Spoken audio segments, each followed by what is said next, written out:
Hello everyone, welcome back to the workshop.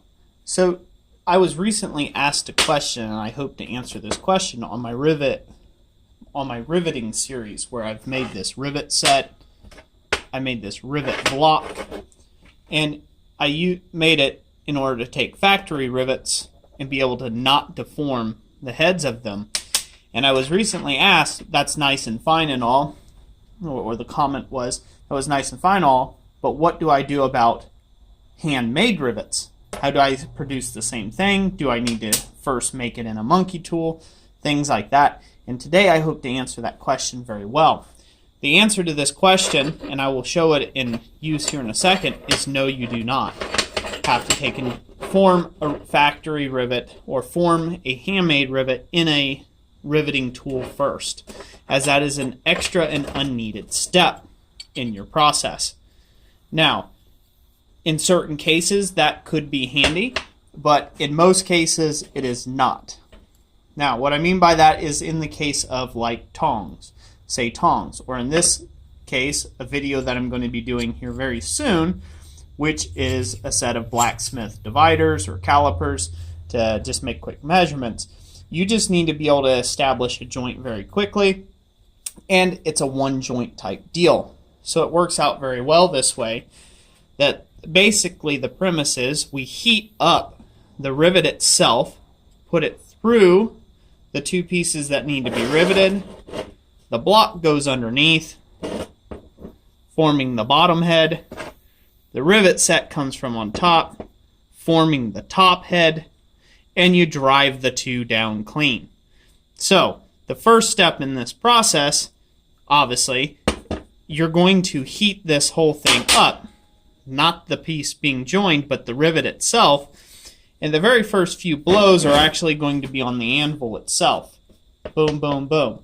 That is going to start these to swell and lock into place, and then it will be finished off in the rivet blocks themselves. Now, if you don't want to do the anvil effect, you can get it to go exactly with these. You just have to make sure that you work it down nice and evenly on both sides, and you'll produce a really nice clean rivet, almost factory made. So let's go over to the forge and get to this actual process so you guys can see how that's done. Okay, so I've got my rivet heating up and it's almost up to temperature. There's two tricks to this. You want to bring the rivet out as high enough temperature as you can to give yourself the time to work with it. It also needs to be, the larger the rivet, the easier this is to do with. So anything that's above 3/8, like 1/2 inch, 5/8, a 1 inch rivet, definitely, this is very easy to do. If you get to 3/8 or smaller, which is a standard size rivet, this is a little more difficult to do, but it can be done. And I usually just go to the torch for nice localized heating. So I've got the 3/8 rivet all heated up. I'm going to bring it out. Your setup wants to be almost exact. So you want to make sure that this is lined up before you go with this whole process. And that way you can just slip the rivet in, move it over, tap it into place, and then get it on the heading tool and just start setting the rivet itself as quickly as you can without any monkeying about. So let's grab this out here real quick. This is also where a rivet pair of tongs would be nice. I don't have those. I have just some standard old scrolling tongs here. And catch our rivet, pull it out, get it into the material if you can. Sometimes it's going to take a little bit of persuasion.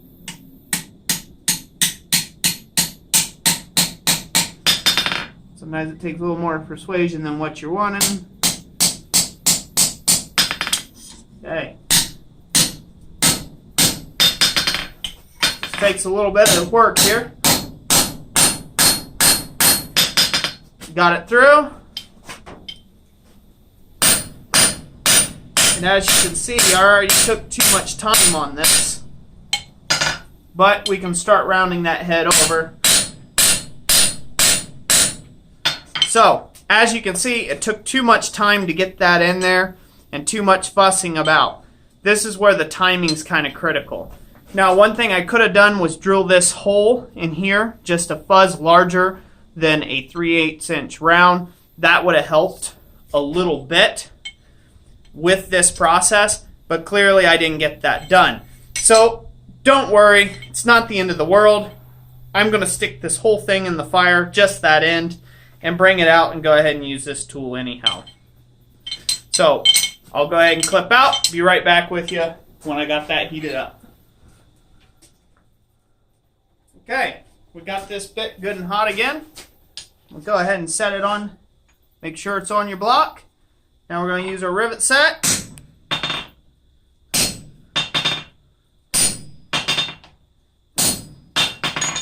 You want to make sure you're still driving down into that lower block while you're using your top rivet set.